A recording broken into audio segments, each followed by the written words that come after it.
நமோ பகவதே வாசுதேவாய. ஓம் நமோ பகவதே வாசுதேவாய. ஓம் நமோ பகவதே வாசுதேவாய. நாராயணம் நமஸ்கிருத்ய நரம் சைவ நரோத்தமம் தேவீம் சரஸ்வதிம் வியாசம் ததோ ஜெயம் உதிரயேத். நிகமகல்பதரோர்கலிதம் ஃபலம் சுகமுகாதமிருதத்ரவ சம்யுதம் பிபத பாகவதம் ரசம் மாலயம். முகுரகுரசிகா புவி பாவுகா நஷ்டப்ராயேஷ்வ அபத்ரேஷு நித்யம் பாகவத சேவையா. பகவதீருத்தமஸ்லோகே பக்திர்பவதி நைஷ்டிகி. நம ஓம் விஷ்ணுபாதாய கிருஷ்ணப்ரேஷ்டாய பூதலே ஸ்ரீமதே பக்திவேதாந்த ஸ்வாமின் இதி நாமினே.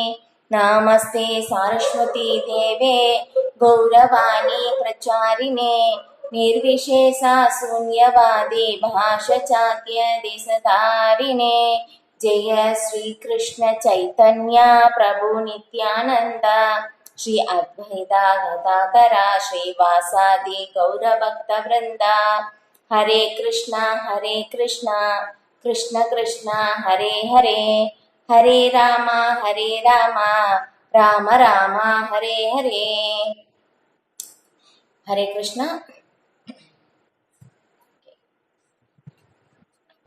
இந்த மாதம் தாமோதரர் மாதம் இல்லையா, கிருஷ்ணருக்கு ரொம்ப பிரியமான மாதமாக இருக்கு. இந்த மாதத்தில் தான் பகவான் அநேக லீலைகள் செஞ்சிருக்காங்க இல்லையா. தாமோதரருக்கு கிருஷ்ணரை யசோதை தாய் உரலில் கட்டியது அந்த ஒரு லீலை. அதுக்கப்புறம் ராதா குண்டம் தோன்றிய நாள் பகுலாஷ்டமி.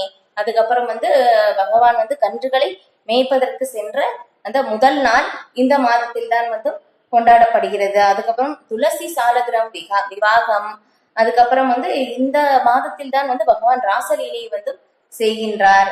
அதுக்கப்புறம் நரகாசுரனை கொன்றது. இந்த மாதிரி அநேக லீலைகள் பகவான் செஞ்சிருக்காங்க இல்லையா. அப்ப இந்த தாமோதர லீலை, அந்த லீலை அந்த லீலைக்காக இந்த ஒரு மாதம் இல்லையா. யசோதை தாய் கிருஷ்ணரை முரளில் கட்டி போட்டது. அந்த ஒரு இதுக்கு அந்த உருவ படத்திற்கு நாம் நெய் தீபம் காட்டுகின்றோம் இல்லையா. எல்லாருமே காட்டுறீங்க இல்லையா. இப்ப இந்த மாதிரி காட்டுறது நம்மளுடைய எல்லா பாவ விளைவுகளையும் அழிக்குது அப்படின்னு சொல்லி நிறைய சாஸ்திரங்களுடைய அந்த ஒரு இது எல்லாமே கொடுக்குறாங்க. சாஸ்திரங்கள் சொல்லப்பட்டு இருக்கின்றது இல்லையா. அப்ப இது ஒரு சின்ன எலியுடைய கதையும் கூட சொல்லுவாங்க. என்ன அப்படின்னாக்கா எலி இந்த மாதிரி பகவானுக்காக நிறைய நெய் விளக்குகள் அங்க ஏத்தி வச்சிருக்காங்க.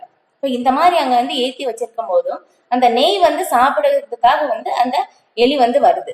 அந்த மாதிரி அந்த எலி சாப்பிடும் போது என்ன ஆகுதுன்னா, அந்த எலியுடைய அந்த ரோமங்களில் அந்த தீ வந்துருது. அது வந்த உடனே என்ன ஆகுதுன்னா, அந்த எலி உடம்பு ஃபுல்லாவே தீ பற்றின உடனே அந்த எலியால அந்த இது தாங்க முடியல, சூடு தாங்க முடியாம அந்த எலி மேலேயும் கீழே குதிக்குது. அதை பார்த்துட்டு என்னன்னா, பகவான் எப்படி எடுத்துக்கிட்டாங்கன்னா, எனக்கு அந்த எலி நெய் தீபம் காட்டுது அப்படின்னு சொல்லி பகவான் அந்த எலி அந்த மாதிரி பகவான் ஏற்றுக்கொண்டு அந்த எலி என்ன ஆகுதாமா, எல்லாரும் கண்ணு முன்னாடியும் பார்த்து கொண்டு இருக்கும் போதே நேராக வைகுண்டம் சென்றது அப்படின்னு சொல்லிட்டு சாஸ்திரங்களில் இந்த ஒரு கதை சொல்லப்படுகிறது. இந்த மாதிரி நிறைய சாஸ்திரங்களில் இந்த இதற்குரிய இது எல்லாமே சொல்லப்பட்டு இருக்கு. தாமோதர லீலை அவ்வளவு ஒரு சிறப்பான மாதங்கள். நம்ம எந்த அளவுக்கு ஆன்மீகமான விஷயங்கள் செய்யறோமோ அதுக்கு பல மடங்கு பலன்களை நமக்கு கொடுக்கக்கூடியது. எந்த அளவுக்கு நம்ம அதிகமாக பகவானை பற்றி கேட்பது, பகவானுடைய நாமத்தை அதிகமாக ஜபம் செய்வது, இந்த மாதிரி பகவானுடைய லீலைகள் கேட்பது. அதுக்கப்புறம் பகவானுக்கு நான் பிரசாதம் மட்டும்தான் இந்த மாதம் முழுக்க நான் சாப்பிடுவேன். அதுக்கப்புறம் எப்பவுமே நான் அந்த பிரசாதம் மட்டும்தான் எடுத்துக்கொள்வேன் அப்படின்னு சொல்லி அந்த மாதிரி நான் ஒரு சங்கல்பம், இந்த மாதிரி நம்மளால எது முடியுதோ இது எல்லாமே நான் செய்வது. இது எல்லாமே நம்ம ஆன்மீகத்திற்கு அதிகமான முன்னேற்றத்தை தரக்கூடியது இந்த ஒரு மாதம் அப்படின்னு சொல்லி சொல்லப்படுகிறது. இப்ப தாமோதர லீலை இல்லையா.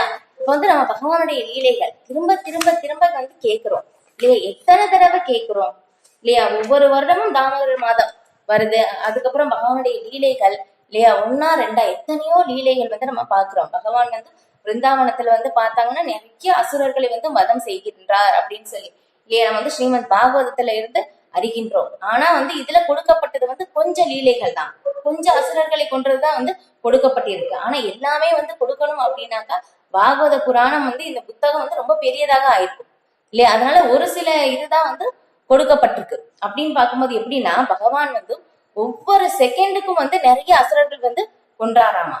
அந்த மாதிரி வந்து சொல்லப்படுது சாஸ்திரத்துல. அது எல்லாமே வந்து இங்க கொடுக்கப்படல.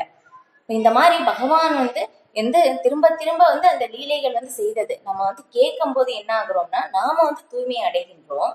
அதுக்கப்புறம் வந்து அந்த அசுரர்களை வதம் செய்வது எல்லாமே வந்து நம்ம கேட்கும் போதும் நம்முடைய இருதயத்தில் இருக்கின்ற அந்த அசுரரும் கொல்லப்படுகின்றான் அப்படின்னு சொல்லிட்டு அதனால வந்து நம்ம திரும்ப திரும்ப கேட்க வேண்டியதும் அவசியம் அப்படின்னு சொல்லிட்டு இப்ப இதை கேட்பதனால் வந்து எந்த மாதிரி அப்படின்னு சொல்லி பாகவதத்துல வந்து கொடுக்கப்பட்டு இருக்கு. நம்ம ஆல்ரெடி வந்து இந்த பகவத்கீதை வகுப்புல வந்து நம்ம வந்து பார்த்திருப்போம். கேட்காதவங்களுக்கு வந்து இந்த ஒரு இது வந்து நம்ம திரும்ப வந்து இந்த ஷேர் வந்து பண்ணலாம். இப்ப இதுல என்னன்னா நம்ம வந்து பகவானை பற்றி கேட்பதனால் என்ன எதனால வந்து கேட்கலாம் அப்படின்னு சொல்லி ஸ்ரீமத் பாகவதத்துல வந்து ரொம்ப அழகா வந்து வர்ணிக்கப்பட்டிருக்கு.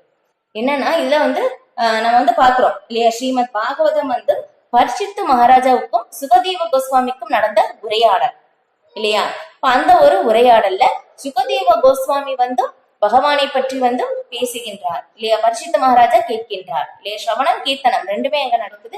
இப்ப ரெண்டு பேருமே வந்து என்னதுன்னா அந்த உன்னத நிலையை அடைந்தனர் இல்லையா. இதுதான் ரொம்ப ரொம்ப முக்கியமானது பக்தி தொண்டில் வந்து இந்த வழிமுறைகளில் ஸ்ரவணம் கீர்த்தனம் கேட்பது வந்து ரொம்ப ரொம்ப முக்கியமானதாக வந்து சொல்லப்படுது. இப்ப கேட்பதிலிருந்து தான் பகவானுக்கான அந்த பக்தி சேவை வந்து ஆரம்பமாகின்றது அப்படின்னு சொல்லிட்டு இப்ப இதை வந்து இதே விவாதம் வந்து முதல்ல ஸ்ரீமத் பாகவதத்தின் தொடக்கத்தில் வந்து எப்படி வரும்னா நைமிஷாரண்ய வனத்தில் இல்லையா முனிவர்கள் வந்து அவங்க வந்து பேசுறாங்க. அப்ப வந்து அவங்க வந்து எல்லா நைமிஷாரண்ய வனத்தில் வந்து சூத கோஸ்வாமி கிட்ட முனிவர்கள் வந்து கேள்விகள் வந்து கேட்கிறாங்க. இப்ப இந்த மாதிரி கேட்கும் போதும் ஆனா முனிவர்களுடைய பொறுத்தவரையிலும் எப்படின்னா இனி நடக்க போறது எல்லாமே அவங்களுக்கு தெரியும் இல்லையா. கடந்த காலம் நிகழ்காலம் எதிர்காலம் அவங்க எல்லாருமே வந்து அவங்களால வந்து தெரிந்து கொள்ள முடியும். இனி வந்து எதிர்காலம் கலியுகம் வந்து எந்த மாதிரி ஒரு நிலை ஏற்படும் அப்படின்னு சொல்லி அவங்களுக்கு தெரிந்து என்ன பண்றாங்கன்னா அவங்க வந்து மிகப்பெரிய ஒரு யாகத்துக்காக வந்து அவங்க ஏற்பாடு செய்து யாகம் வந்து செய்யறாங்க. ஆனா இந்த மாதிரி யாகம் செய்வதன் நோக்கம் என்னன்னா பகவானை திருப்தி செய்வதுதான். ஆனா இருந்தாலும் என்ன ஆகுதுன்னா அங்க யாருக்குமே வந்து அவங்களுக்கு வந்து மனசு திருப்தி ஏற்படவே இல்லை. இப்ப அதனால அவங்க வந்து ஒரு யாகம் முடிஞ்சு திரும்ப ஒரு யாகம் இந்த மாதிரி வந்து செஞ்சுக்கிட்டே இருக்காங்க. வந்து வந்து 10,000 வருடங்கள் நீடிக்கக்கூடிய அந்த ஒரு யாகம் இந்த மாதிரி வந்து அவங்க என்ன ஆகுதுன்னா அவங்களுக்கு வந்து திருப்தி ஏற்படவே இல்லை. அவங்க வந்து சூத கோஸ்வாமி வந்து அங்க இருக்காங்க. அப்ப அந்த சூத கோஸ்வாமி கிட்ட வந்து என்ன பண்றாங்கன்னா அவங்க கிட்ட வந்து ஸ்ரீமத் பாகவதம் வந்து கேட்கிறாங்க. எங்களுக்கு வந்து நீங்க பகவானை பற்றி வந்து சொல்லுங்க. ஏன்னா யாகம் வந்து முடிஞ்சு ஒரு சில கேப் கிடைக்கும் போதும் அந்த சிறு இடைவெளியில வந்து சூத கோஸ்வாமி கிட்ட வந்து கேட்கும் போது அவங்களுக்கு என்ன ஆகுதுன்னா அப்பதான் அவங்களுக்கு மன திருப்தியே வந்து ஏற்படுது. அதனால அவங்க கிட்ட வந்து கேக்குறாங்க வயம் தூ வித்ருப்யாம உத்தம ஸ்லோக விக்ரமே ஏச்சுன்பதாம் ரசஞானம் சுவாது பதே பதே அப்படின்னு சொல்லி நாங்க வந்து மந்திரங்களாலும் பிரார்த்தனைகளாலும் புகழப்படுவாருமான பரம புருஷரை பற்றி நாங்கள் கேட்பதில் கலைப்படைவதே இல்லை. அதனால நீங்க என்ன பண்ணுங்க திரும்ப திரும்ப எங்களுக்கு வந்து சொல்லுங்க. நாங்க வந்து திரும்ப திரும்ப வந்து பகவானை பற்றி வந்து கேட்கின்றோம் அப்படின்னு சொல்லிட்டு வந்து சூத கோஸ்வாமி கிட்ட வந்து முனிவர்கள் வந்து கேட்கிறாங்க. இதை பற்றி கேட்பதனால் நமக்கு என்ன ஆகுது அப்படின்னு சொல்லி அதையும் வந்து இது எல்லாமே வந்து எப்படின்னா ஒரு வேதங்களின் சுருக்கமாக இதுக்கு வந்து சூத கோஸ்வாமி வந்து பதில் சொல்றாங்க. இப்ப வந்து சொல்லும் போதும் அந்த வேதங்களுடைய என்ன சொல்றது சாரமாகவே வந்து அனைத்து வேதங்களின் சாரமாகவே இது வந்து சொல்லப்படுது.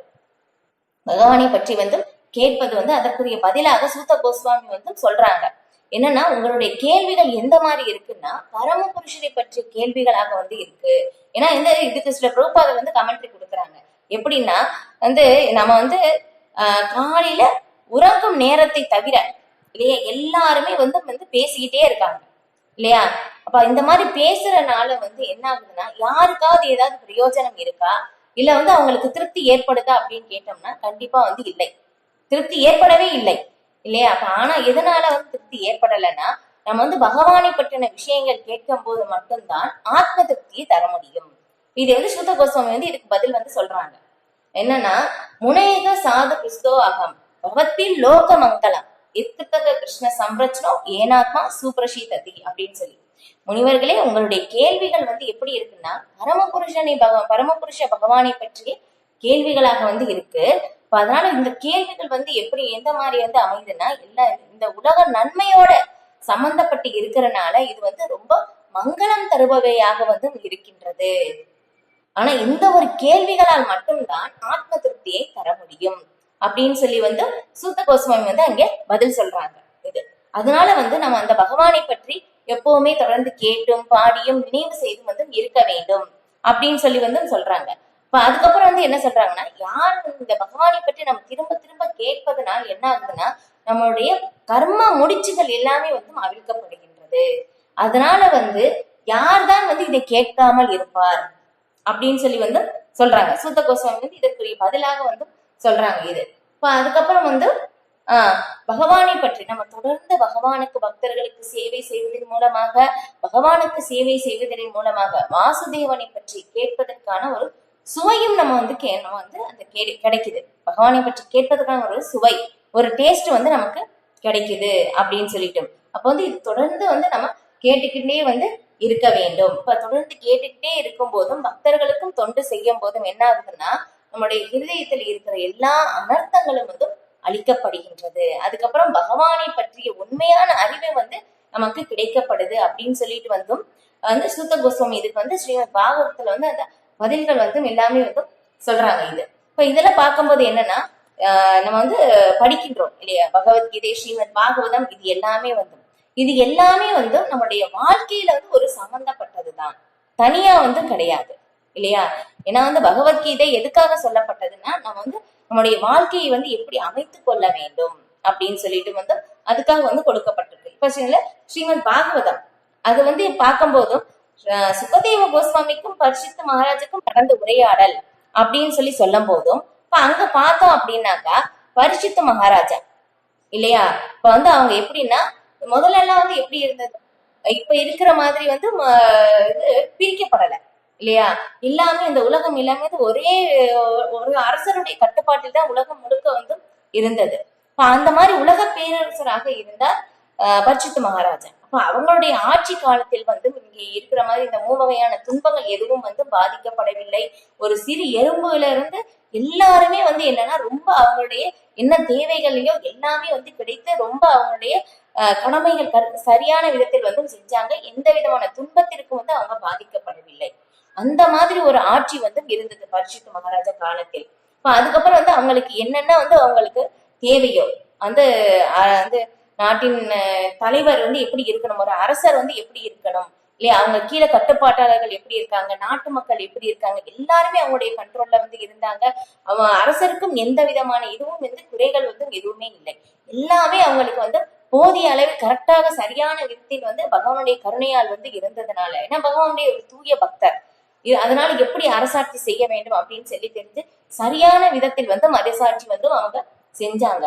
ஆனால் இந்த மாதிரி வந்து எல்லாமே வந்து சரியான விதத்தில் இருந்தாலும் ஒரு கட்டம், ஏன்னா வந்து அரசர் வந்து என்னன்னா வந்து அனுமதிக்கப்படுறாங்க. எப்படின்னா வந்து ஒரு இது காட்டுக்கு சென்று மிருகங்களை வதை செய்வதற்காக வந்து ஒரு அனுமதி வந்து கொடுக்கப்படுது. ஏன்னா அவங்க போர் செய்ய வேண்டும் இல்லையா. அதுக்காக வந்து அந்த மாதிரி வந்து காட்டுக்கு வந்து பரிஷித் மகாராஜா வந்து போய்கிட்டே இருக்கும்போது என்ன ஆகுதுன்னா, திடீர்னு அவங்களுக்கு வந்து ஒரு தாகம் ஏற்படுது. இது எல்லாமே பகவானுடைய விருப்பம் இல்லையா. பரிஷித் மகாராஜா வந்து ஸ்ரீமத் பாகவதம் அவங்க மூலமாக வந்து உலகுக்கு வந்து தெரிய வேண்டும் அப்படின்னு சொல்லி இது பகவானுடைய விருப்பம். இது எல்லாமே வந்து பகவானுடைய ஒரு அரேஞ்ச்மெண்ட். இது எல்லாமே வந்து நடக்குது பகவானுடைய திட்டப்படிதான். அப்ப வந்து என்ன ஆகுதுன்னா, ஒரு தூய பக்தரை பொறுத்தவரையிலும் வந்து அவங்க எப்படின்னா அந்த பௌதிகத்திற்கு அப்பாற்பட்டவராக இருக்கின்றார். பசி, தாகம், துக்கம், சோகம் இது எல்லாமே வந்து அவங்களுக்கு கிடையாது. ஆனா இருந்தாலும் அந்த ஒரு சூழ்நிலைக்கு வந்து உட்படுத்தப்படுகின்றார். இப்ப இந்த மாதிரி பரிஷித் மகாராஜா வந்து இந்த மாதிரி வந்து போயிட்டு வந்து காட்டில் வந்து சென்று கொண்டு இருக்கும் போது என்ன ஆகுதுன்னா, அவங்களுக்கு திடீரென்று வந்து தாகம் ஏற்படுது.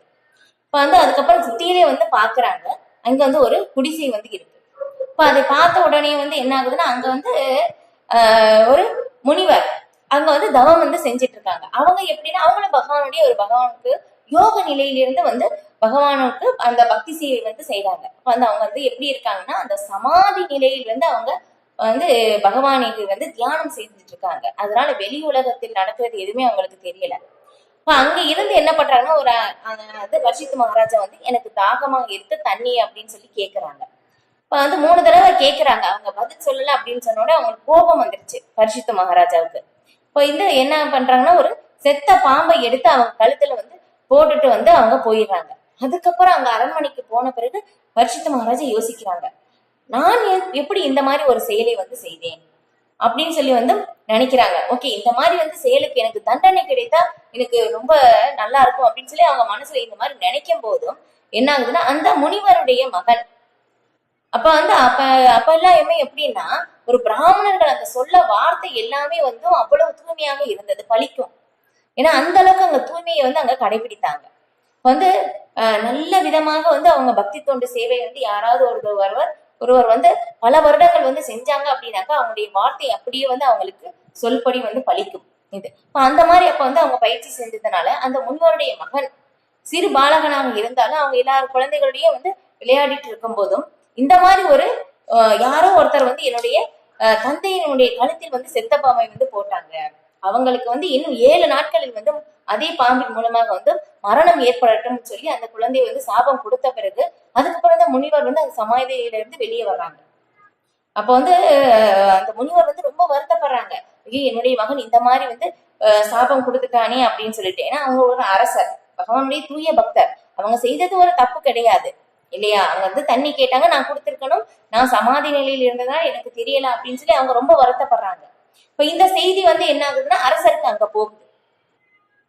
அரசருக்கு அங்க வந்து போன உடனே வந்து என்ன ஆகுதுன்னா அப்ப வந்து அரசர் இதை கேட்டுட்டு ஒரு தூய பக்தர்னால என்ன பண்றாங்கன்னா ரொம்ப சந்தோஷப்படுறாங்க.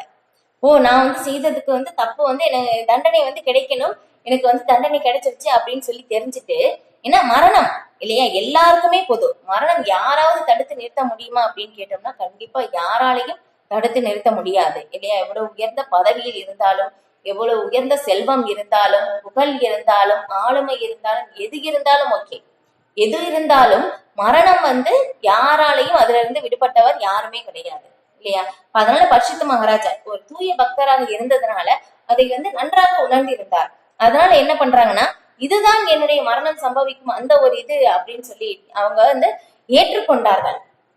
ஏற்றுக்கொண்டு அவங்க என்ன பண்ணாங்கன்னா வந்து ஒரே நொடியில என்ன பண்ணாங்க, எல்லாத்தையும் துறந்துட்டு அவங்க வந்து யமுனை நதிக்கரைக்கு வந்து போய் உட்கார்ந்துட்டாங்க.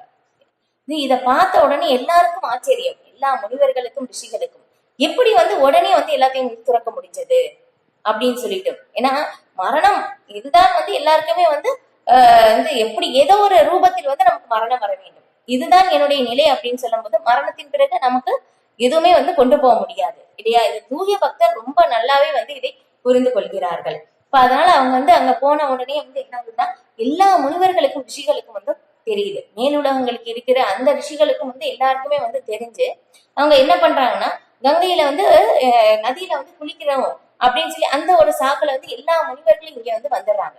ஏன்னா முனிவர்கள் பொறுத்தவரையில வந்து எல்லாமே அவங்களுக்கு தெரியும், இது அவங்களுடைய இருதயத்துல இருந்து எல்லாமே வந்து பார்க்க முடியும் என்ன நடக்குது அப்படின்னு சொல்லி அதை தெரிஞ்சு இங்க வர்றாங்க. எப்படி வந்து ஒரு அரசராக இருந்தார் இல்லையா, எல்லாமே அனுபவிக்கக்கூடிய எல்லா சுகபவங்களும் அவங்களுக்கு வந்து இருக்கு. அதுக்கப்புறம் ரொம்ப இளமையானவராகவும் இருக்கின்றார். இப்ப நாட்டு மக்கள் அரசனுடைய சொல் கட்டுப்படிதான் எல்லாருமே வந்து நடக்கிறாங்க, அவங்களுக்கு அப்படின்னு சொல்லி எந்த குறையும் இல்லை. ஆனா இருந்தாலும் எப்படி அவங்களால இது எல்லாமே வந்து துறக்க முடிஞ்சது அப்படின்னு சொல்லிட்டு வந்து ரொம்ப ஆச்சரியம் எல்லா முனிவர்களுக்கும். ஏன்னா அவங்களுக்கு இன்னும் வந்து அந்த ஒரு இதுலதான் வந்து இருக்காங்க, ஒரு கட்டுப்பாட்டில் தான் வந்து அவங்க இருக்காங்க, அதுல இருந்து அவங்களால வெளியே வர முடியவில்லை. அவங்க வந்து ரொம்ப வந்து ஆச்சரியமாக வந்து பாக்குறாங்க, ஒரு அரசராக இருந்து எப்படி வந்து அவங்களால துறக்க முடிஞ்சது அப்படின்னு சொல்லி. இப்ப வந்து எல்லா முனிவர்களும் அங்க வந்த உடனேயும் பரீட்சித் மகாராஜா வந்து கேள்வி கேட்கிறாங்க, இனி வந்து எனக்கு வந்து 7 நாட்களில் மரணம் இல்லையா. இப்ப இந்த மாதிரி சொல்லும் போது என்னன்னா பரீட்சித் மகாராஜாவுக்கு வந்து ரொம்ப பாக்கியசாலி இல்லையா, 7 நாள் மரணம் அப்படின்னு சொல்லி அவங்களுக்கு தெரிஞ்சிருச்சு, நமக்கு எப்பன்னு சொல்லியே நமக்கு தெரியாது. அதுதான் இப்ப இந்த மாதிரி வந்து பரீட்சித் மகாராஜா வந்து கேட்கிறாங்க எல்லா முனிவர்கள் கிட்டையும், இப்ப வந்து எனக்கு 7 நாள் மரணம் இல்லையா, இது இப்ப இந்த ஒரு நேரத்தில் நான் என்ன செய்ய வேண்டும் வந்து பரீட்சித் மகாராஜா பொறுத்தவரையிலும் தூய பக்தரை பொறுத்தவரையிலும் எல்லாருடைய நன்மைக்காகவும் தான் அவங்க கேள்விகள் வந்து கேட்கிறாங்க இல்லையா. எல்லாரும் எல்லா நேரத்திலும் என்ன செய்ய வேண்டும், அதுக்கப்புறம் வந்து எதை கேட்க வேண்டும், குறிப்பாக நான் இப்போது எனக்கு 7 நாட்களில் மரணம் சம்பவிக்க போகின்றது, நான் என்ன செய்ய வேண்டும், இல்லையே என்ன கேட்க வேண்டும் அப்படின்னு சொல்லி சொல்லுங்க அப்படின்னு சொல்லிட்டு வந்து பரீட்சித் மகாராஜா கேட்ட உடனே முனிவர்கள் வந்து ஒவ்வொருத்தவங்க வந்து ஒவ்வொரு பதிலையும் வந்து சொல்றாங்க. இப்ப இந்த பரீட்சித் மகாராஜாக்கு வந்து இன்னும் வந்து ஒரு சரியான ஒரு பதில் வந்து கிடைக்கல. அப்ப அந்த ஒரு இடத்தில் வந்து சுகதேவ கோஸ்வாமி வந்து அங்க வர்றாங்க. இப்ப அங்க வந்த பிறகு வந்து அவங்க சொல்ற அந்த ஒரு பதில் மூலமாகத்தான் வந்து என்ன ஆகுதுன்னா பரீட்சித் மகாராஜுக்கு ரொம்ப திருப்தி ஏற்படுது. அவங்க என்ன சொல்றாங்கன்னா, சுகதேவ கோஸ்வாமி வந்து நீங்க வந்து இந்த வாழ்க்கையில நிறைய தவறுகள் வந்து செஞ்சிருப்பீங்க, பாவங்கள் வந்து செஞ்சிருப்பீங்க. இந்த பாவத்துக்கு வந்து பரிகாரமாக வந்து நீங்க என்ன பண்ணுங்கன்னா அந்த பரிகாரம் வந்து தேடிக்கொள்ளுங்கள் அப்படின்னு சொல்லி வந்து சொல்றாங்க. அப்ப வந்து என்னன்னா, இப்ப வந்து எனக்கு 7 நாள் தான் டைம் இல்லையா, அதுக்குள்ளேயும் எவ்வளவு பாவத்துக்கு உடனே வந்து புண்ணியம் செய்ய முடியுமா அப்படின்னு கேட்டோம்னா கண்டிப்பா முடியாத காரியம். அதனால வந்து எனக்கு வந்து இது வந்து அவங்களுக்கு திருப்தி ஏற்படல பரீட்சித் மகாராஜுக்கு. இன்னும் முன்னேறி போய் சொல்லுங்க அப்படின்னு சொல்லி கேட்கும் போதும் ஓகே, மாணவனுக்கு வந்து ரொம்ப வந்து திருப்தி ஏற்படல அப்படின்னு சொல்லி வந்து ரொம்ப திருப்தி அடைஞ்சு அவங்க என்ன பண்றாங்கன்னா, அவங்க திரும்பவும் வந்து அவங்க மேல முன்னேறி போய் சொல்றாங்க, நீ ஞானத்தை வந்து தேடிக்கொள். ஏன்னா ஞானம் வந்து நமக்கு தெரிஞ்சிருச்சு அப்படின்னாக்க தப்பு அப்படின்னு சொல்லி தெரிஞ்சா கண்டிப்பா வந்து நாம தவறு செய்ய மாட்டோம். அதனால ஞானத்தை தேடிக்கொள் அப்படின்னு சொல்றாங்க. இப்ப இதுக்கும் வந்து பரீட்சித் மகாராஜுக்கு வந்து திருப்தி ஏற்படல. அதுக்கப்புறம் வந்து இன்னும் வந்து சொல்லுங்க அப்படின்னு சொல்லும் போதுதான் ஓகே, நிஜமாவே வந்து ரொம்ப ஒரு இன்டெலிஜென்டான ஒரு கேள்வி வந்து கேட்கிறாங்க அப்படின்னு சொல்லிட்டு அதுக்கப்புறம் தான் வந்து சொல்றாங்க, பகவானுக்கான பக்தி தொண்டு சேவை, பகவானை பற்றி கேட்பதுதான் சிறந்தது அப்படின்னு சொல்லிட்டு வந்து அங்க சொல்லும் போதும் பரீட்சித் மகாராஜுக்கு வந்து ரொம்ப ஒரு சந்தோஷம் இல்லையா. அப்ப அது வந்து சொன்ன பிறகு அதுக்கப்புறம் தான் வந்து பகவானுடைய ஸ்ரீமத் பாகவதம் வந்து அங்க பகவானை பற்றி வந்து சொல்ல ஆரம்பிக்கிறாங்க. அப்ப 7 நாட்கள் வந்து என்ன ஆகுதுன்னா தொடர்ந்து பகவானை பற்றி வந்து பரீட்சித் மகாராஜா கேட்கும் போது என்ன ஆகுதுன்னா அவங்க பசி, தாகம், உறக்கம் எல்லாத்தையும் வந்து துறந்து பகவானை பற்றின லீலைகள் தொடர்ந்து 7 நாட்கள் வந்து கேட்கிறாங்க. அதுக்கப்புறம் தொடர்ந்து கேட்கும் போது என்ன ஆகுதுன்னா அவங்க வந்து இந்த உடல் அப்படின்னு சொல்லி அந்த ஒரு நிலைக்கே வந்து மாறிட்டாங்க. நான் இந்த உடல் அப்படின்னு சொல்லி அந்த ஒரு நிலைக்கு அப்பாற்பட்ட நிலைக்கு வந்து போயிட்டாங்க. அதை வந்து அவங்களால வந்து அந்த ஒரு மனநிலையிலே அவங்க இல்ல, நான் இந்த உடல் அப்படின்னு சொல்லிட்டு. அப்ப 7 நாட்கள் பாகவதம் கேட்டு முடிஞ்ச பிறகு என்ன ஆகுதுன்னா எல்லா முனிவர்களும் வந்து சென்ற பிறகு அதுக்கப்புறம் சுகதேவ கோஸ்வாமி வந்து போயிடுறாங்க. இப்ப பரீட்சித் மகாராஜா வந்து உட்கார்ந்துருக்காங்க. 7வது நாள் பாகவதம் முழுமையா கேட்டு முடிச்ச பிறகு அங்க வந்து என்ன ஆகுதுன்னா அந்த பெரிய சர்ப்பம் இல்லையா, அந்த பிராமணன் அந்த யோகியுடைய மகன் வந்து சொன்ன அந்த ஒரு சாபத்தின் மூலமாக கரெக்டா அந்த ஒரு சர்ப்பம் அங்க வந்து பரீட்சித் மகாராஜுக்கு தீண்டின உடனேயே அந்த விஷத்தினுடைய அந்த ஒரு இதன் மூலமாக வந்து என்ன ஆகுதுன்னா உடனே அவங்க உடல் முழுக்க என்ன ஆகுதுன்னா நெருப்பு பரவி அப்ப வந்து அவங்க உடல் எல்லாமே வந்து எரியுது. ஆனா பரீட்சித் மகாராஜா எந்த வேதனையும் உணரவில்லை இல்லையே. இது நமக்கு வந்து புரிந்து கொள்வது ரொம்ப ரொம்ப கடினம். ஏன்னா நமக்கு வந்து நம்ம உடலும் ஆத்மாவுக்கும் எந்த விதமான சம்பந்தமும் கிடையாது. நாம யாருன்னா ஜீவாத்மா. நாம் வந்து இந்த உடலை நாம் ஏற்றுக்கொண்டிருக்கிறோமே ஒழிய நமக்கும் இந்த உடலுக்கும் எந்த விதமான சம்பந்தமும் கிடையாது. நாம் வந்து எப்படின்னா இந்த உடலுக்கு அப்பாற்பட்டவர்கள் நாம. இது அப்ப வந்து என்ன ஆகுதுன்னா அந்த உடல் அப்படின்னு சொல்லி அந்த ஒரு நிலையிலிருந்து மேல வந்து வந்ததுனால அந்த ஒரு வேதனை எதுவுமே உணரவில்லை பரீட்சித் மகாராஜா. அதுதான் அந்த ஒரு நிலையை அடைவது. ஏன்னா பகவானை பற்றி கேட்பது நாம் அந்த ஒரு ஆத்ம தன்னுணர்வு நிலைக்கு அடைவதற்காகத்தான். வந்து பகவானை பற்றி வந்து எந்த அளவுக்கு கேட்கின்றோமோ நாமளும் அந்த ஒரு நிலை வந்து அடையலாம். ஏன்னா பகவானை பற்றி வந்து கேட்கும் போதும் நான் வந்து இந்த தேகாபிமானம், நான் இந்த உடல் அப்படின்னு சொல்லி அந்த ஒரு நிலையிலிருந்து நாம் வெளியே வந்துருவோம். அதுதான் அந்த உடலோடைய அசௌகரியங்கள், அந்த உடல் வேதனைகள் எல்லாமே வந்து நமக்கு வந்து நம்மளால வந்து என்ன ஆகுதுன்னா நம்மை அது வந்து பாதிக்காது. இது நமக்கு புரிந்து கொள்வது ரொம்ப ரொம்ப கடினம். அதுதான் ஏன்னா பகவானை பற்றின விஷயங்கள் எல்லாமே வந்து ஆன்மீகமயமானது, திவ்யமானது அப்படின்னு சொல்லி வந்து சொல்லப்படுது. இது ஏன்னா பகவத்கீதையிலே வந்து பாக்குறோம் இல்லையா, ஜன்மகர்மா சமே திவ்யம் ஏவம் யோவேதி தத்வதகம் திக்வா தேகம் புனர்ஜன்மா நைத்திமாம் ஏதிசோ அர்ஜுனா அப்படின்னு சொல்லிட்டு. இப்ப பகவானை பற்றின ஒரு கேள்விகள் வந்து பகவானை பற்றின செயல்களும் தோற்றமும் யார் ஒருவர் வந்து திவ்யமானவை அப்படின்னு சொல்லி வந்து புரிஞ்சுக்கிறாங்களோ அவங்க மீண்டும் இந்த துன்பமயமான பௌதிக உலகில் பிறக்க வேண்டியதில்லை அர்ஜுனா அப்படின்னு சொல்லி வந்து பகவான் வந்து பகவத்கீதையில வந்து சொல்றாங்க இல்லையா. இப்ப பகவானை பற்றின விஷயங்கள், பகவானை பற்றின நாமம், பகவானுடைய லீலைகள், பகவானுடைய குணங்கள் எல்லாமே வந்து ஆன்மீகமயமானதுதான், எல்லாமே திவ்யமானது. இப்ப பகவானுடைய லீலைகள் வந்து நம்ம வந்து கேட்கின்றோம் அப்படின்னு சொல்லும் போது நாம் பகவானுடைய ஒரு தொடர்பில் வந்து இருக்கின்றோம். இதுதான் ஆன்மீகத்துக்கும் பௌதிகத்துக்கும் உள்ள வேறுபாடு அதுதான் இல்லையா. ஆன்மீகம் அப்படின்னு சொல்லும் போது எப்பவுமே நித்தியமானதாக வந்து இருக்கின்றது. உடல் வந்து பார்த்தோம்னா தற்காலிகமானது அப்படின்னு சொல்லிட்டு இப்ப இதே பார்த்தோம்னா இங்க முனிவர்கள் சொன்ன மாதிரி நம்ம வந்து அதனால பகவானை பற்றி எப்பவுமே வந்து கேட்டுக்கொண்டும் நினைத்து கொண்டும் எண்ணிக்கொண்டும் இருக்க வேண்டும். இப்ப இதே வந்து பார்க்கும்போது பீஷ்மதேவர் அவங்களுடைய வாழ்க்கையில் வந்து பார்க்கும் போதும் நீங்க பார்த்திருப்பீங்க இல்லையா. பீஷ்மதேவர் அம்பு படுக்கையில் வந்து இருந்தார் அப்படின்னு சொல்லிட்டு. ஆனா இருந்தாலும் பாருங்க, அப்ப அவங்களுக்கு வந்து உடல் முழுக்க எல்லா பக்கமும் வந்து அம்பு இல்லையா. நமக்கு வந்து ஒரு சின்னதா ஒரு ஊசி குத்துனாலே பாருங்கள் நமக்கு எவ்வளவு வலி வேதனைகள் வந்து ஏற்படுது. ஆனா பார்த்தோம்னா பீஷ்மதேவரும் ஒரு தூய பக்தர் இல்லையா. 12 மகாஜனங்களில் ஒருவர் அவங்க. இப்ப அந்த மாதிரி இருக்கும் போது அவங்களுக்கு உடல் முழுக்க வந்து அம்பு படுக்கையில் வந்து இருக்காங்க. வந்து அப்படி இருந்தும் என்ன ஆகுது, அவங்களுக்கு எந்த விதமான உடல் வேதனையும் வந்து அவங்க உணரவே இல்லை. ஏன்னா அவங்க தேகாபிமானத்திற்கு அப்பாற்பட்டவராக இருக்கின்றார். பகவானை பற்றி அவங்க நினைக்க நினைக்க வந்து என்ன ஆகுதாமா, அந்த சிந்தனையில் முழுமையாக மூழ்கி போயிருக்கும் போதும் அந்த உடல் வேதனையிலிருந்து முழுமையாக வெளிவந்தார் அப்படின்னு சொல்லிதான் ஸ்ரீமத் பாகவதத்திலையும் வந்து விளக்கப்பட்டு இருக்கின்றது. பாருங்களேன், அப்ப வந்து பகவானை பற்றின லீலைகள் வந்து யாரு வந்து கேட்கின்றாங்களோ அவங்களுக்கு இந்த ஒரு பாதிப்பு வந்து அவங்களுக்கு ஏற்படாது. ஏன்னா வந்து இது வந்து முக்குணங்களுக்கு அப்பாற்பட்ட ஒரு செயல் இல்லையா. முக்குணங்களுக்கு இந்த மோக துன்பங்களுக்கு வந்து அவங்களுக்கு வந்து பாதிக்காது. பகவான் வந்து எல்லா இடத்துலயும் வந்து கேரண்டி வந்து கொடுக்குறாங்க. அது வந்து ஸ்ரீமத் பாகவதத்திலையும் வந்து இந்த மாதிரி வந்து விவரிக்கப்படுது. இந்த மாதிரி வந்து அம்பு படுக்கையில் வந்து பீஷ்மதேவர் வந்து படுத்தி இருந்தாலும் அவங்களுக்கு வந்து எந்த விதமான உடல் வேதனையும் எதுவும் தெரியல.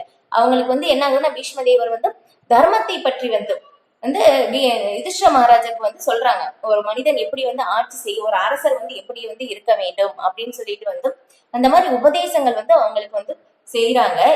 செய்து கொண்டே இருக்கும் போது என்ன ஆகுதுன்னா, அப்ப அந்த ஒரு நேரத்தில் வந்து பாக்குறாங்க எல்லா சுபகாரியங்களும் வந்து அங்கே வந்து சூழ்ந்து வந்த உடனே வந்து என்ன பண்றாங்கன்னா, ஓகே இதுதான் எனக்கு வந்து உயிரை விடுறதுக்கான சரியான தருணம் அப்படின்னு சொல்லி தெரிஞ்சு அவங்க என்ன பண்றாங்கன்னா, பேசிக்கிட்டே இருந்தாங்க, அப்படியே நிப்பாட்டிட்டாங்க. பேசுவதை வந்து அவங்க நிறுத்தி விட்டு, ஸ்ரீமத் பாகவதத்துல இப்படிதான் வந்து விளக்கப்படுது.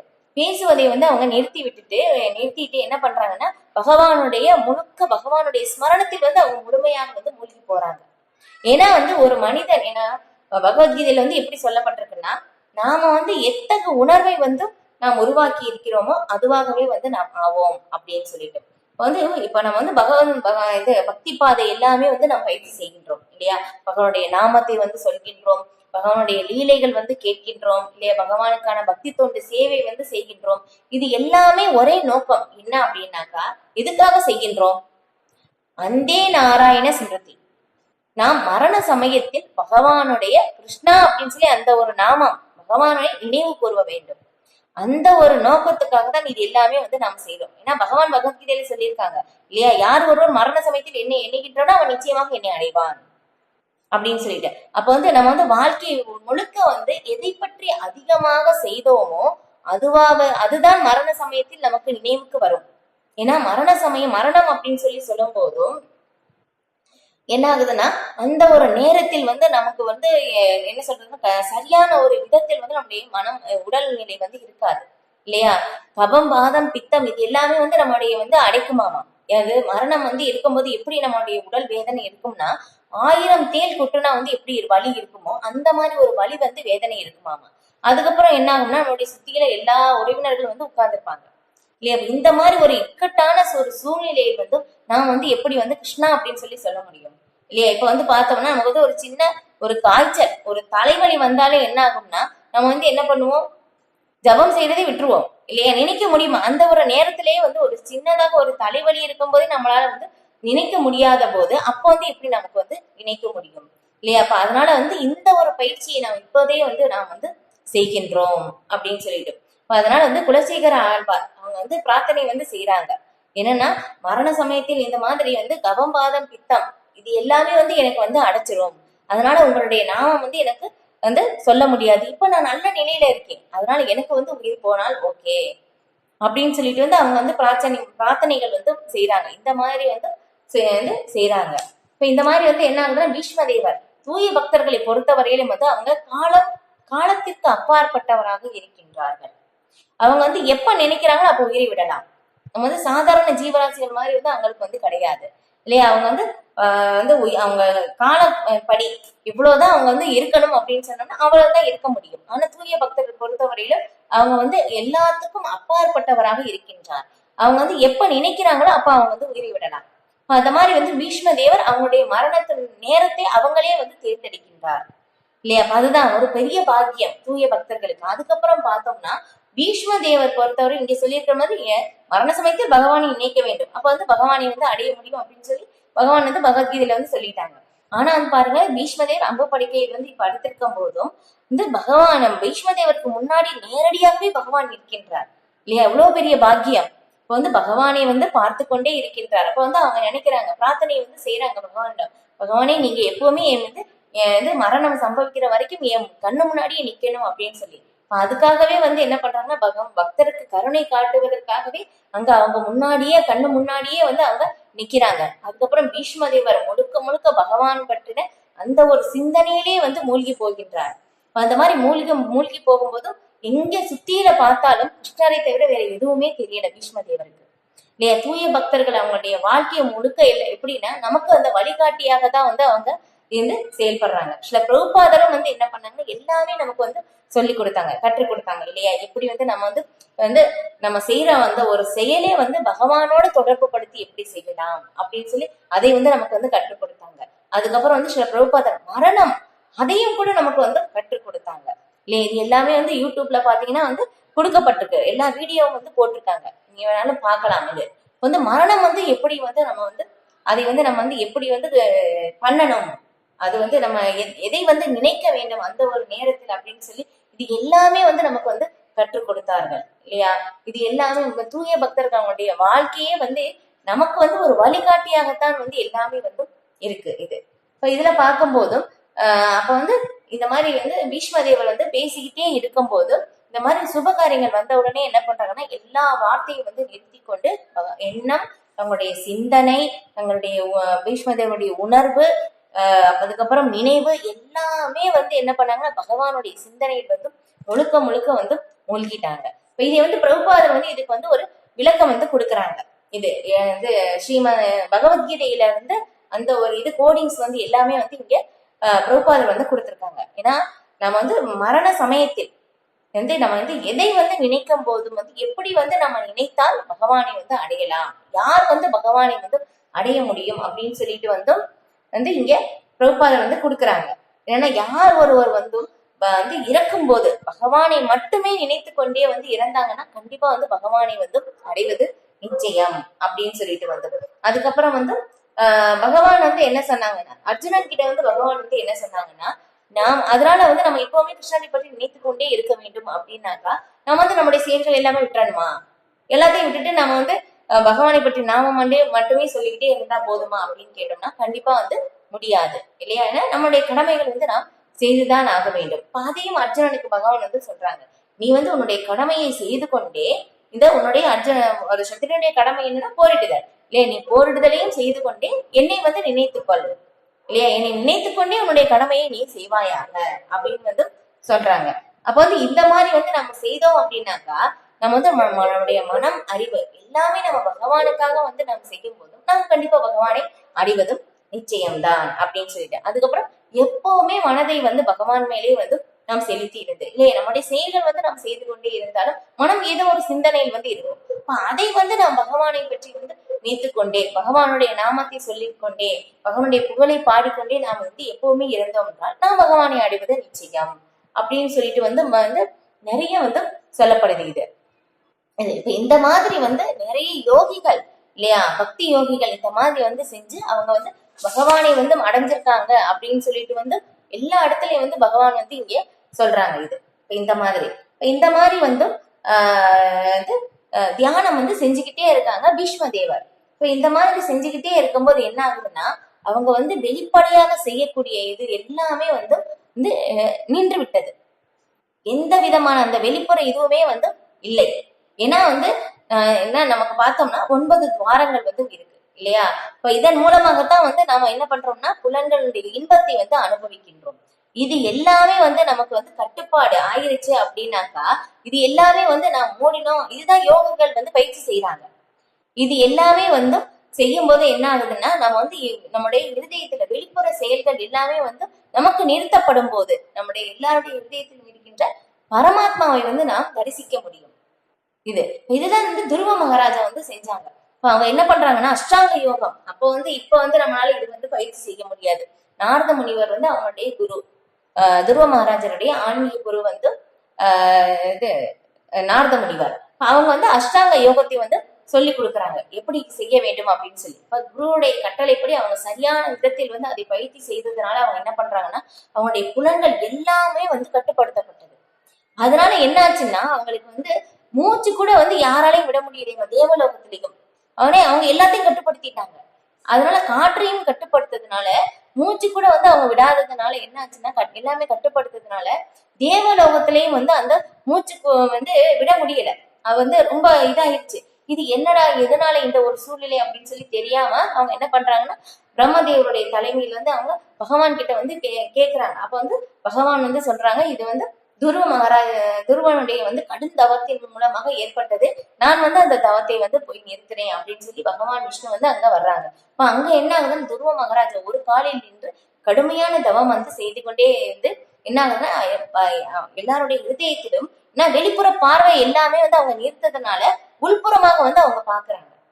இப்ப வந்து பார்க்கும்போது என்ன ஆகுதுன்னா எல்லாருடைய இருதயத்திலும் பகவான் பரமாத்மா இருக்காங்க. இப்ப வந்து அவங்க இருதயத்துல இருக்கிற அந்த பரமாத்மா 4 கை விஷ்ணு ரூபம், சங்கு சக்கரம் கதை தாமரை, இந்த மாதிரி இருக்கின்ற அந்த ஒரு உருவத்தை வந்து பரமாத்மாவுடைய உருவத்தை வந்து பகவான் விஷ்ணுவின் ரூபம் இதை வந்து அவங்க தரிசனம் வந்து பகவானுடைய அழகை வந்து தரிசனம் வந்து செய்து கொண்டே வந்து இருக்காங்க.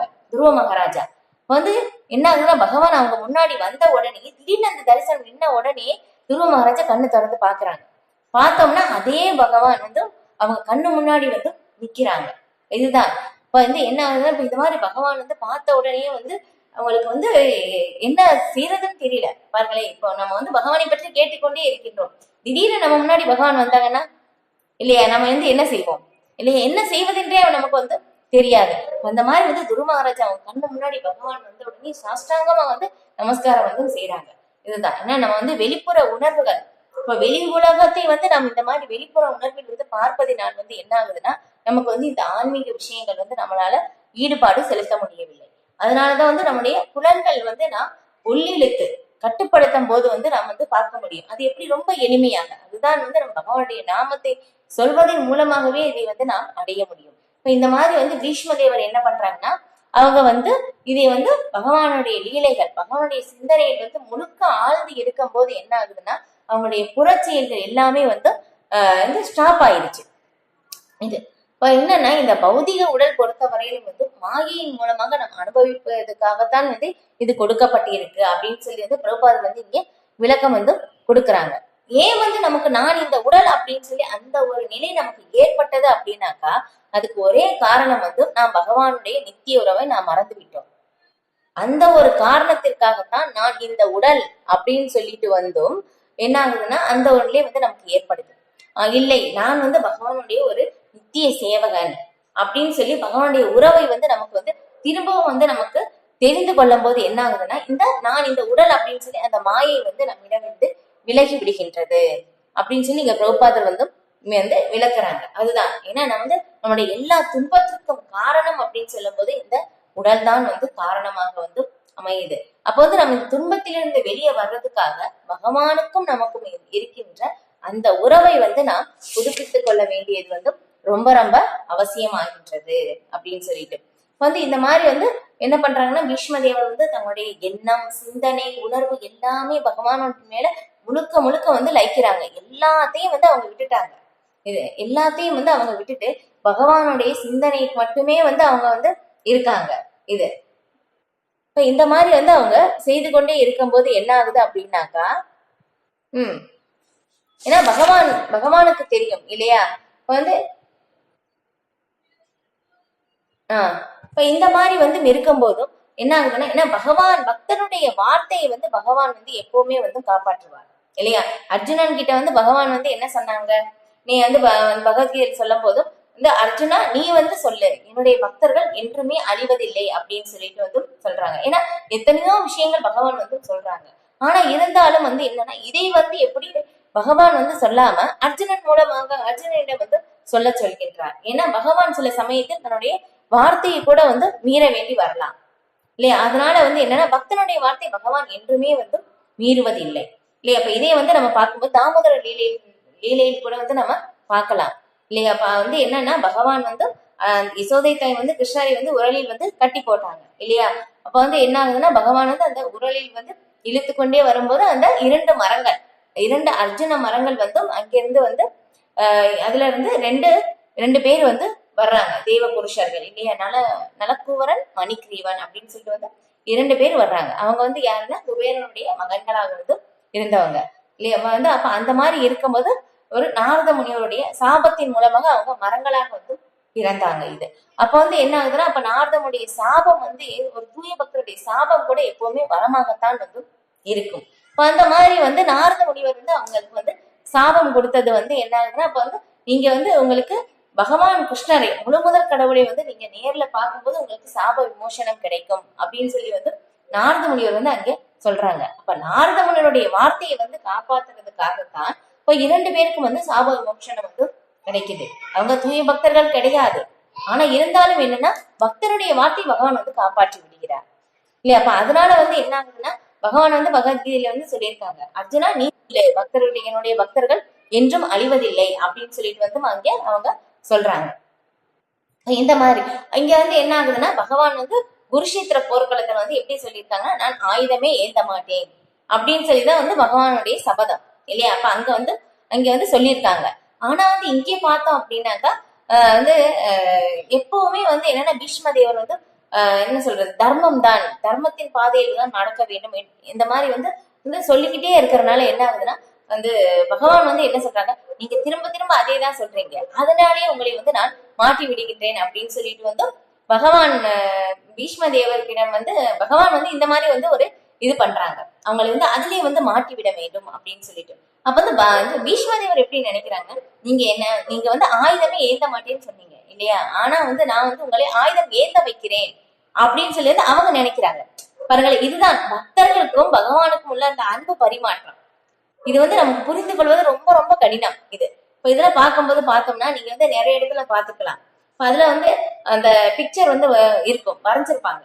எப்படின்னா வந்து அந்த தேர்ல வந்து அந்த ரதத்துல வந்து பீஷ்ம தேவர் வந்து நிக்கிறாங்க. அதுல அந்த பகவான் வந்து என்ன பண்ணுவாங்கன்னா ஒரு உடந்த சக்கரத்தை வந்து ரதத்தின் சக்கரத்தை வந்து எடுத்துக்கொண்டு ஓடி வருவாங்க. அப்ப வந்து பார்க்கும்போது என்னன்னா அர்ஜுனன் கூட வந்து ஐயோ வந்து கால் வந்து பிடிச்சிருப்பாங்க, ஐயோ நீங்க ஆயுதம் ஏந்த மாட்டேன் அப்படின்னு வந்து சொல்லியிருக்கீங்க அப்படின்னு சொல்லிட்டு வந்து ஆயுதம் ஏந்தாதீங்க அப்படின்னு சொல்லி வந்து சொல்லுவாங்க. ஆனா இருந்தாலும் இங்க வந்து என்ன ஆகுதுன்னா நீங்க வந்து என்ன வந்து என்னுடைய இதுல இருந்து என்னுடைய சபத்துல இருந்து என்னை நீங்க வந்து மீற வச்சீங்க இல்லையா, அதனால நான் உங்களையும் மீற வைப்பேன் அப்படின்னு சொல்லி வந்து பீஷ்ம தேவர் வந்து பகவானுடைய சபதத்தை வந்து அங்க உடைக்கிறாங்க. ஆனா இருந்தாலும் பாருங்களேன், இது வந்து இதை வந்து பகவான் வந்து என்ன பண்றாங்கன்னா இதை வந்து அனுபவிக்கிறாங்க. பகவான் பக்தர்களிடம் தோற்று போவதை பகவான் வந்து ரொம்ப வந்து ஆனந்தமாக அனுபவிக்கின்றார். ஏன்னா பகவான் யாராலையும் பகவானை தோற்கடிக்க முடியாது, ஆனா வந்து பக்தர்களிடம் தோற்று போவதற்காக பகவான் வந்து ரொம்ப அதை வந்து அனுபவிக்கின்றார். அப்ப வந்து என்ன ஆகுதுன்னா வந்து அங்க வந்து வேணுனுக்கே, ஏன்னா வந்து துரியோதனன் பீஷ்மதேவர் வந்து ரொம்ப கோபப்படுத்தி விட்டார். ஏன்னா வந்து பார்த்தோம்னா நீங்க வந்து பாண்டவர்களுக்கு எதிர்த்தரப்புலதான் பீஷ்மதேவர் வந்து இருக்காங்க, ஆனா இருந்தாலும் என்னன்னா நீங்க வந்து எதிர்த்தரப்புல வந்து இருந்தாலும் உங்களுடைய சப்போர்ட் எல்லாமே வந்து பாண்டவர்களுக்கு தான் இருக்கு அப்படின்னு சொல்லிட்டு வந்து ரொம்ப கடுமையான வார்த்தைகளால் துரியோதனன் பேசின உடனே பீஷ்மதேவருக்கு வந்து ரொம்ப கடுமையான வந்து கோபம் வந்த பிறகு அவங்க என்ன சொல்றாங்கன்னா, ஓகே இந்த 5 அம்புகள் வந்து அடுத்த நாள் வந்து நான் வந்து 5 பேரை வந்து நான் கொள்வேன் அப்படின்னு சொல்லி சொன்ன உடனே துரியோதனனுக்கு ரொம்ப சந்தோஷம். ஏன்னா பீஷ்மதேவர் வாக்கு கொடுத்தா கண்டிப்பா வந்து நடக்கும் இது.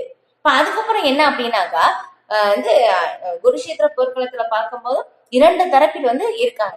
இந்த பக்கம் வந்து பாண்டவர்கள், அந்த பக்கம் வந்து பார்த்தோம் அப்படின்னாக்கா வந்து கௌரவர்கள் இல்லையா. ஆனா இருந்தாலும் வந்து பக்தர்கள் பக்கம் பகவான் எங்க இருக்காங்களோ அங்கதான் வெற்றி இல்லையா, அங்கதான் வந்து எப்பவுமே வெற்றி வந்து இருக்கும். அர்ஜுனனை யாராலும் கொல்ல முடியாது, ஏன்னா பகவான் பக்கத்துல இருக்காங்க.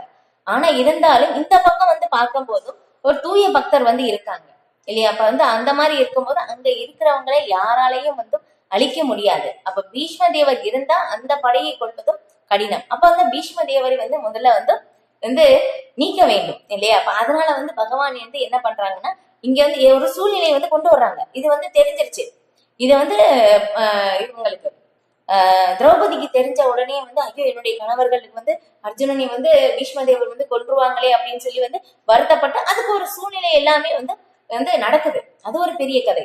இப்ப இந்த மாதிரி வந்து எல்லாமே நடந்த பிறகு என்ன ஆகுதுன்னா ஒரு இதுல அதுக்கப்புறம் வந்து என்ன திரௌபதிக்கு தெரியும் இந்த ஒரு சூழ்நிலையில வந்து பகவான் நம்மை காப்பாற்றுவார் அப்படின்னு சொல்லிட்டு. ஏன்னா அவங்களுக்கு அந்த ஒரு இது நடந்தது இல்லையா, அந்த இதுல எல்லாருடைய அந்த அரசபையில வந்து அந்த மானபங்கம் படுத்தும் போது என்ன ஆகுதுன்னா நிறைய ஆடையை வந்து கொடுத்து பகவான் வந்து காப்பாற்றினார். ஏன்னா பாண்டவர்கள் வந்து அவங்க வந்து சாதாரணமானவர்களும் கிடையாது இல்லையா. பீமன் எவ்வளவு சக்தி வாய்ந்தவர், அர்ஜுனன் இல்லையா அவங்க வந்து எவ்வளவு சக்தி வாய்ந்தவர். அதுக்கப்புறம் வந்து யுதிஷ்டிர மகாராஜா எப்பவுமே வாழ்க்கையில வந்து பொய் சொன்னதே கிடையாது, உண்மையே வந்து சொன்னவர். இப்ப இந்த மாதிரி வந்து 5 கணவர்களும் அவ்வளவு சக்தி வாய்ந்தவர்களாக இருந்தாலும் அவங்களை வந்து அவங்களால காப்பாற்ற முடியல. நீங்க பகவான் தான் அவங்களை வந்து காப்பாற்றினார். அதனால வந்து பகவான் நமக்கு வந்து கண்டிப்பாக நமக்கு வந்து நமக்கு உதவி செய்வார் அப்படின்னு சொல்லி திரௌபதிக்கு வந்து ரொம்ப வந்து இது நம்பிக்கை. இப்ப வந்து அவங்ககிட்ட இந்த மாதிரி சொல்லும் போது என்ன பண்றாங்கன்னா அப்ப வந்து முதல்ல அப்பெல்லாம் வந்து குருஷேத்திர போர்க்களம் வந்து நடக்கும் போதும் 6 மணி ஆயிடுச்சுன்னா எல்லாருமே வந்து ஃப்ரெண்ட் ஆயிடுவாங்க, சும்மா வந்து சகஜமா பேசுவாங்க. இப்ப 2 போர் தரப்பு அப்படின்லாம் வந்து எதிரி அப்படியெல்லாம் கிடையாது. இப்ப இந்த மாதிரி வந்து பேசும்போது என்ன ஆகுதுன்னா அப்ப வந்து அங்க வந்து போறாங்க வந்து போர் வந்து 6 மணி முடிஞ்ச பிறகு அங்க வந்து என்ன ஆகுதுன்னா இந்த இதெல்லாமே வந்து போட்டுருக்காங்க, அங்க எல்லாம் தங்கியிருக்காங்க. இப்போ அந்த மாதிரி இருக்கும்போது அவங்க வந்து ஒரு பிரம்மச்சாரியார் வந்து இருக்காங்க, நைஷ்டிக பிரம்மச்சாரி. இவங்க பீஷ்மதேவர் அவங்க திருமணமே வந்து செய்து கொள்ளவில்லை. இப்போ வந்து அந்த மாதிரி அங்க போகும்போது ஒரு பெண் வர்றாங்களே, என்னடா இரவு நேரத்தில் வந்து ஒரு பெண் வர்றாங்களே அப்படின்னு சொல்லி அவங்க வெளியே வந்து பாக்குறாங்க என்ன அப்படின்னு சொல்லிட்டு. இந்த மாதிரி பார்க்கும்போது யாருமே தெரியல, உடனே காலில் விழுந்துட்டாங்க. அவங்க வந்து ஆசீர்வாதம் பண்ணிட்டாங்க. ஏன்னா இங்க வந்து பார்க்கும்போது என்னன்னா வந்து கொல்லுவேன் அப்படின்னு சொல்லி சொல்லிட்டாங்க பாண்டவர்களை. இங்க வந்து என்ன பண்ணாங்கன்னா திரௌபதிக்கு வந்து ஆசீர்வாதம் பண்ணிட்டாங்க. அப்ப வந்து கொல்ல முடியுமா? முடியாது. ஓகே, அப்ப வந்து அவங்க போயிடுறாங்க. வா வந்து நம்ம வேலை முடிஞ்சது அப்படின்னு சொல்லி கிருஷ்ணர் வந்து திரௌபதி வந்து கூட்டிட்டு போயிட்டாங்க. அதுக்கப்புறம் வந்து தெரியுது ஓகே இது எல்லாமே கிருஷ்ணனுடைய பிளான், நீங்க என்ன வந்து நீங்க மாட்டி விட்டீங்க இல்லையா, அதனால நான் வந்து என்ன பண்ணுவேன்னா உங்களை வந்து ஆயுதம் ஏந்த வைப்பேன் அப்படின்னு சொல்லி அவங்க மனசுக்குள்ள இருந்து நினைக்கிறாங்க. ஏன்னா எல்லாருடைய இதயத்திலையும் பகவான் பரமாத்மா இருக்கிறனால பகவானுக்கு வந்து தெரியுது. ஓகே அப்படின்னு சொல்லிட்டு என்ன ஆகுதுன்னா அடுத்த நாள் காலையில ரொம்ப என்ன வந்து ரொம்ப வயதானவராக இருந்தாலும் பீஷ்மதேவர் ரொம்ப அவங்களுடைய சக்தி எல்லாமே இது பண்ணி ரொம்ப இதா வந்து போர் செய்யறாங்க. இதை பார்த்த உடனே அவங்களுக்கு எதிர்க்கக்கூடிய அந்த ஒரு சக்தி வந்து இல்ல அப்படின்னு சொல்லி தெரிஞ்ச உடனே வந்து என்ன ஆகுது அர்ஜுனனுக்கு ரொம்ப பயம். கிருஷ்ணா இப்ப என்ன பண்றது அப்படின்னு சொல்லி வந்து சொல்லும் போது பார்த்த உடனே வந்து என்ன ஆகுதுன்னா பார்த்தோம்னா கிருஷ்ணர் அங்கே காணாம். கிருஷ்ணர் என்ன பண்றாங்கன்னா அங்க நிறைய பேர் வந்து இறந்துருக்காங்க. வந்து என்ன ஆகுதுன்னா அப்ப அங்க வந்து ஒரு இதுல உடைந்த சக்கரம், ஒரு ரதத்தினுடைய உடைந்த சக்கரத்தை வந்து எடுத்துக்கொண்டு வேகமா வந்து பீஷ்மரை நோக்கி வந்து ஓடி போறாங்க. அந்த மாதிரி ஓடி போகும்போது என்ன ஆகுதுன்னா பீஷ்மதேவர் அந்த ஒரு இது சக்தியோட வந்து அவங்க வந்து அந்த இது வந்து போர் செய்யறாங்க. அதுக்கு சக்திக்கு ஈடாக வந்து எதுவுமே பண்ண முடியாது. கொஞ்சம் வந்து மிஸ் ஆயிடுச்சு அப்படின்னாக்கா அர்ஜுனனுடைய உயிர் வந்து போயிடும். அப்ப வந்து என்ன பண்றாங்கன்னா பகவான் வேகமா வந்து அந்த ரதத்தினுடைய சக்கரத்தை வந்து எடுத்துக்கொண்டு அங்க வேகமா வந்து ஓடி போகும்போது என்ன ஆகுதுன்னா பீஷ்மதேவருடைய சக்தி எல்லாமே வந்து இழந்து என்ன பண்றாங்கன்னா ரொம்ப ஆனந்தமாக 2 கையுமே வந்து அவங்க வந்து வரவேற்கிறாங்க பகவானே. ஏன்னா வந்து பகவானுடைய கையில் நான் வந்து என்னுடைய உயிர் போகட்டும் அப்படின்னாக்கா ரொம்ப வந்து ஆனந்தமாக அதை வந்து பீஷ்மதேவர் வந்து வரவேற்கிறாங்க. அப்ப வந்து என்ன ஆகுதுன்னா அர்ஜுனன் வந்து சொல்றாங்க நீங்க வந்து ஆயுதம் ஏந்த மாட்டேன்னு சொன்னீங்க, ஆயுதம் வந்து ஏந்துறீங்க விட்டுருங்க அப்படின்னு சொல்லிட்டு வந்து சொல்றாங்க. உங்களுடைய சபதம் வந்து மீறின மாதிரி ஆயிரும். ஏன்னா பகவானே வாக்கை மீறினா இல்லையா உலகம் எந்த மாதிரி பேசும் அப்படின்னு சொல்லிட்டு. ஆனா பகவானுக்கு அதை பற்றி எதுவுமே கவலை இல்லை. என்னுடைய பக்தனுடைய வார்த்தையை நான் உண்மையாக்க வேண்டும். இதை வந்து பீஷ்மதேவர் ரொம்ப ரசிக்கிறாங்க, பகவானும் இதை வந்து ரசிக்கின்றார். இதுதான் பகவானுக்கும் குருஷேத்திர போர்க்களத்துல பாருங்க எந்த ஒரு மாதிரி ஒரு சூழ்நிலை இங்க வந்து பார்த்தோம்னா ஒரு பக்தருக்கும் பகவானுக்கும் உள்ள இருக்கின்ற அந்த அன்பு பரிமாற்றம் வந்து அங்க வந்து நடக்குது. அங்க இந்த மாதிரி வந்து நடக்கும்போது பீஷ்மதேவர் வந்து நினைக்கிறாங்க. அப்ப அந்த அம்பு படுக்கையில் இருக்கும்போது இது எல்லாமே வந்து நினைவு கூறுறாங்க. ஏன்னா அவங்க மரண சமயத்துல பகவானை வந்து நினைக்க வேண்டும். இந்த சூழ்நிலை எல்லாமே வந்து நினைவுக்கு வந்து கொண்டு வர்றாங்க பீஷ்மதேவர். ஏன்னா என்னுடைய சொந்த வாக்குறுதியை அதையும் கூட வந்து பகவான் மீறிவிட்டு என்னுடைய வார்த்தையை வந்து நிறைவேற்றுறதுக்காக பகவான் வந்து ஆயுதத்தை வந்து ஏந்தி விட்டார் அப்படின்னு சொல்லிட்டு. அப்ப வந்து என்னை நோக்கி வந்து பீஷ்மதேவரை நோக்கி வந்த உடனே வந்து வந்து பகவான் வந்து பீஷ்மதேவரை நோக்கி வந்த உடனே பீஷ்மதேவருடைய அந்த சக்தி எல்லாமே இழந்து அம்பு இது எல்லாமே வந்து கையை வந்து கீழே இருந்து கீழே போட்டுட்டாங்க. வந்து போட்டு அதை வந்து பகவான் வந்து என்னை கொல்ல வர்றாங்களே அப்படின்னு சொல்லி அவங்களுடைய எல்லாமே வந்து ரொம்ப அவங்களுடைய இறுதி எல்லாமே ரொம்ப சாஃப்ட் ஆயிடுச்சு. இப்போ வந்து ரொம்ப சாஃப்டா ஆனவொடனே அவங்க என்ன பண்றாங்கன்னா வந்து பகவான் சொல்றாங்க இதுதான் சரியான தருணம், நீ வந்து அம்பு விடு அப்படின்னு சொல்லிட்டு. ஏன்னா வந்து இந்த மாதிரி நம்ம பண்ணக்கூடாது இல்லையா, தப்பு. ஏன்னா எதிரி வந்து ஒரு இழப்புல ஏதோ ஒரு இதுல இக்கட்டான சூழ்நிலையில் மாட்டிட்டு இருக்கும் போது அவங்களுக்கு வந்து நாம வந்து எதிர்த்தரப்புல இருந்து போர் செய்யக்கூடாது அப்படின்னு சொல்லும் போது இல்ல இல்ல அது பகவான் வந்து இப்ப சொல்றாங்க இதுதான் சரியான தருணம், இல்லைன்னா உன்னுடைய உயிர் போயிடும், நீ வந்து அம்பு விடணும் அப்படின்னு சொல்லி சொன்ன உடனே அப்ப அர்ஜுனன் வந்து அம்பு விடுறாங்க. அப்ப வந்து இப்ப அந்த ஒரு இதுல வந்து என்ன ஆகுது, அப்ப வந்து நிறைய அம்புகள் விட விட எல்லா உடல் முழுக்க வந்து அம்புகள் வந்து பாய்ச்சப்படுது எல்லாத்துக்கு வந்து பீஷ்ம தேவருடைய இதுல உடல் முழுக்க வந்து. இப்ப அதுக்கப்புறம் வந்து என்ன ஆகுதுன்னா வந்து பீஷ்ம தேவர் இல்லையா, பிதாமகர் எல்லாரையும் வந்து மிக உயர்ந்த அந்த ஒரு நிலையில் வந்து இருக்கிறோம்னா எல்லாருமே வந்து அங்க வந்து இவ்வளவு அந்த ஒரு போர்க்களம்னா எவ்வளவு சத்தம் இருக்கும் இல்லை, எல்லாமே வந்து அமைதியாயிடுச்சு. எல்லாருமே வந்து அந்த போரை எல்லாமே வந்து நிறுத்தி விட்டுட்டு வந்து பீஷ்ம தேவர் வந்து அவங்களுடைய பக்கத்துல வந்து எல்லாருமே வந்து பாக்குறாங்க. இப்ப பாண்டவர்களும் வந்து பக்கத்துல வந்து இருக்காங்க. அப்ப வந்து பகவானே பக்கத்துல வந்து அவங்க அருகில் வந்து நிக்கிறாங்க. அப்ப வந்து இந்த மாதிரி பகவானுடைய இதுல நினைவுகள் எல்லாமே வந்து பீஷ்ம தேவர் அந்த அம்பு படுக்கையிலிருந்து எல்லாமே வந்து கொண்டு வர்றாங்க. இது அந்த மாதிரி வந்து எப்படி இருந்ததாமா, அதையும் வந்து பகவான் வந்து அவங்க பகவானுடைய அழகை வந்து வர்ணிக்கிறாங்க.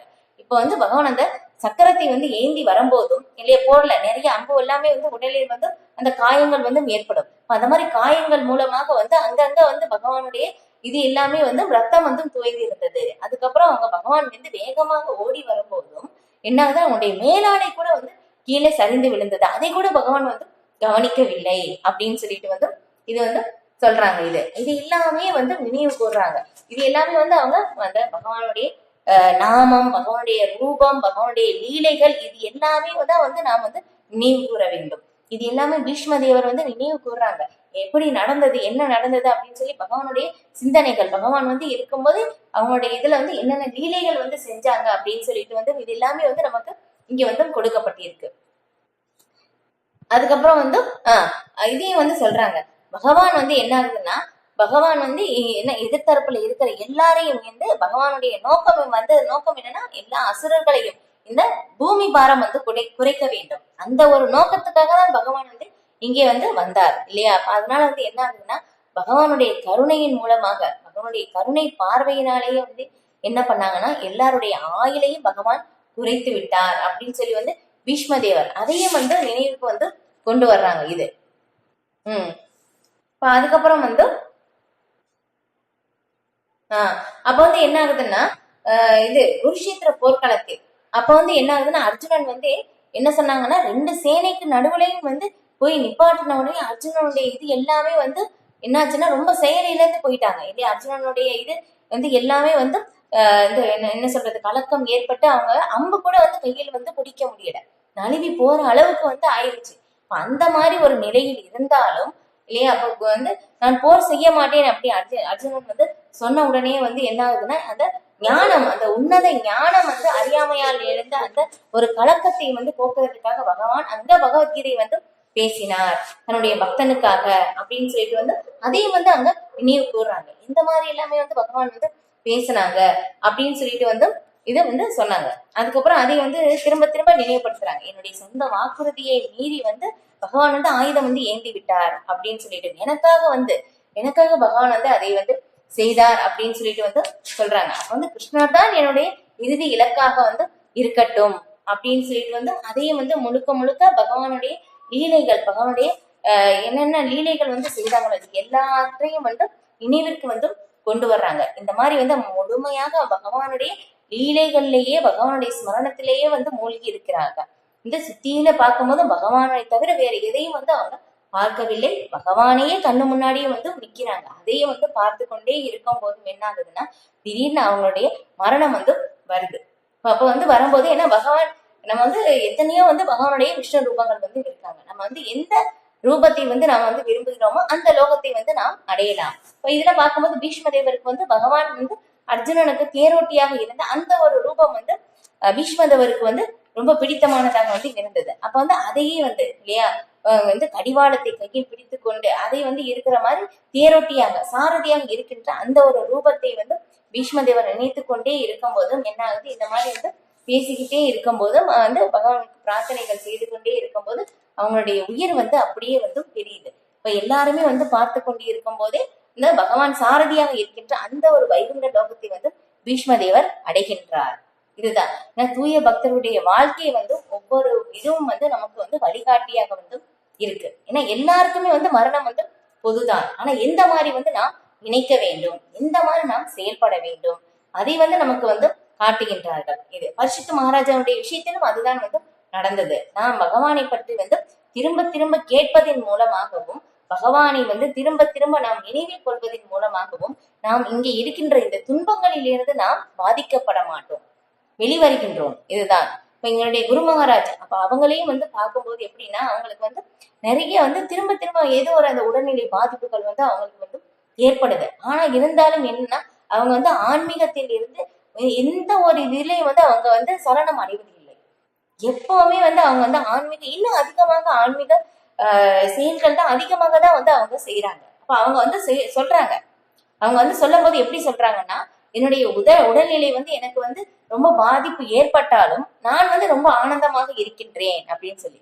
எப்படி வந்து முடியும் இல்லையா? இப்ப வந்து நமக்கு ரொம்ப வந்து முடியாம இருக்கு, சிறு காய்ச்சல் இல்லையா, ஒரு காய்ச்சல் வந்தாலே என்ன ஆகும்னா நமக்கு வந்து ஆனந்தமாக இருக்கேன், நான் ரொம்ப சந்தோஷமா இருக்கேன் அப்படின்னு சொல்லி நம்ம சொல்ல முடியுமா?